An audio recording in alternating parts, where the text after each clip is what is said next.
Did you know that there are nearly 900,000 Puerto Ricans living in Florida? According to the U.S. Census, 1 in 14 voters are Puerto Rican. This population will play a major role in determining the outcome of our next presidential election. Hello, everyone, and welcome to Own the Vote. I'm Robert Trenum, and I'm joined by Rafael Fantuzzi, President and CEO of the National Puerto Rican Coalition. Rafael, welcome to the program. Thank you, Robert. That's a pretty astonishing number. I didn't realize that nearly 1 million Puerto Ricans are in Florida alone. Absolutely. There's been a large migration in the last 10 years of Puerto Ricans from the island into the mainland, and they're mostly concentrated in what we call the I-4 corridor, Tampa, Orlando area. Which reminds me of the age-old adage that a lot of political professionals are saying, Florida, Florida, Florida is going to be the most important state probably in the 2012 presidential election. Would you agree with that? I would certainly agree with that. I would certainly. We should mention that your organization is a nonpartisan organization, but Correct. we are on the eve of arguably the most important presidential election in our lifetime. I know every 4 years we say that, but it is really important. Talk to us about what the mission is of the National Puerto Rican Coalition.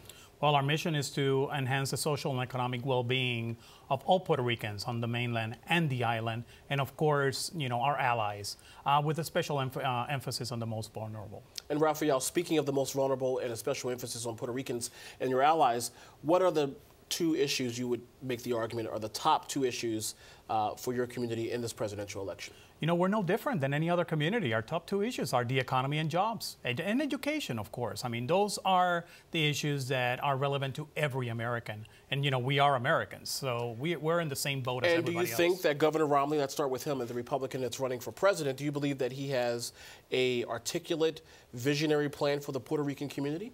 I'm not necessarily sure. I know that during the primaries, Republican primaries in Puerto Rico, he did express certain things that that would be definitely relevant to the Puerto Ricans on the island and the Puerto Ricans on the mainland. We're a little bit concerned about the bilingual issues, where he stands on that, because at the end of the day, our first language is Spanish. But of course, we know English too, and we don't have any problem learning English. English is the language of business, you know, but we're not necessarily clear if they're really talking to us as a specific group. And switching to the other party, Barack Obama, who's running for re-election as a Democrat, obviously, is he speaking specifically to the Puerto Rican community?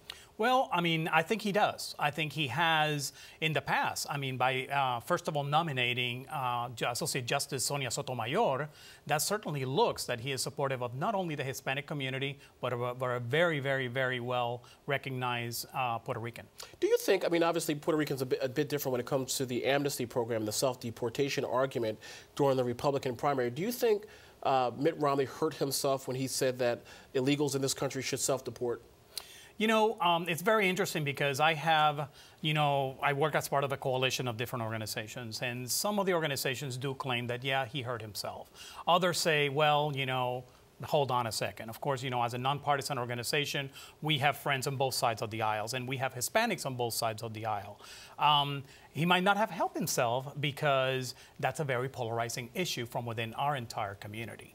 And when we'll see how that affects him on the election. Rafael, you mentioned jobs and the economy are the two top issues, of course, for all Americans, regardless of what your ethnicity may or may not be. I want to talk for a few moments about immigration and also the Ryan budget plan, because those are the two national topics, if you will, that keep coming up in the national dialogue. Let's start with immigration. Is that a main issue for the Puerto Rican community? You know, it is an issue that affects us, absolutely. You know, first of all, it's an issue that affects every American. But at the end of the day, you know, John Q. Public in Oklahoma might not necessarily know the difference between a Mexican, a Puerto Rican, a Dominican, or Salvadorian. And I could be walking the streets and talking in Spanish on my phone, and if a police stops me, and because I don't walk or jog with my passport, he might, you know, arrest me, thinking that I am an illegal. So because we do not know, and we're not really highly educated in this country about the differences in cultures from within the Hispanic community, it is an issue. Second, Puerto Rico is next to the Dominican Republic, and there's a large undocumented migration of Dominicans into Puerto Rico, and that is an issue that is affecting us significantly. And because Governor Romney recently made the announcement that Paul Ryan is his running mate on the vice presidential ticket, the Ryan budget plan has become a talking point. Again, knowing that you're nonpartisan, but look, the Ryan budget plan is a piece of policy. How does this affect the Puerto Rican community? Listen, we give an opportunity to anybody that's really wanting to move forward any plan that's going to help America. especially for our group, the Puerto Ricans.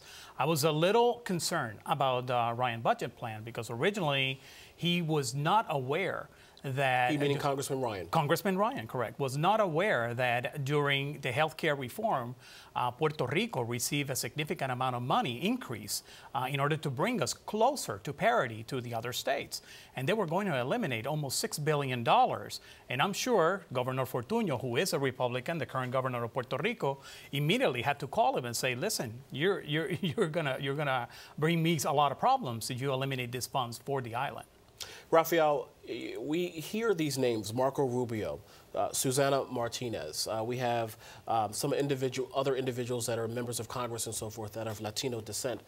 Do you think in our lifetime, the next 15 or 20 years, that there would be a Latino American at the top of the ticket? Absolutely. Presidential ticket? Absolutely. Absolutely. This is a land of opportunity. Why not? And there you have it. Thank you very much for joining us. We really appreciate it. Thank you, Robert. And of course, thank you for joining us for this edition of Own the Vote. I'm Robert Tranum. Have a great day, everybody. We'll see you next time. Take care.